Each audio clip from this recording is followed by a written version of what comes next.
দিছে এইটো ফুটা এটা কৰি দিছোঁ গৰু পানীটো জমা হৈ যায়। দাদা এইটো কি বস্তু?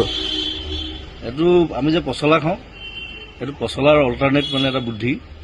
কলগছ আমি চাকি জ্বলাবৰ কাৰণে কাটিবলগীয়া হ'ল ইয়াত মোৰ ষ্টুডিঅ'ত। ঢেৰ কলগছ আছে মোৰ দৰকাৰতকৈ বেছিয়ে আছে আচলতে। সেই কলগছ কটা কলগছজোপাত মই ফুটা এটা কৰি দিছোঁ, কৰি তাত পানীটো জমা হয়। যিটো আমি পচলাৰ পানী খাওঁ, মানে পচলা খালে যিটো খাওঁ আমি, সেই বস্তুটো ইয়াত জমা হৈছে। হেতাৰে মই উঠাইছোঁ আৰু এইটো খাই দিম। একদম ফিল্টাৰ্ড পানী, কলগছৰ পানী। আৰু মানে এইটো কি কাৰণে ভাল? ইউৰিক এচিডৰ কাৰণে ভাল। এইটো খালে মৰি আছে। সেইটো অলপ খান্দি দিব লাগিব, ফিটাও ল'ম।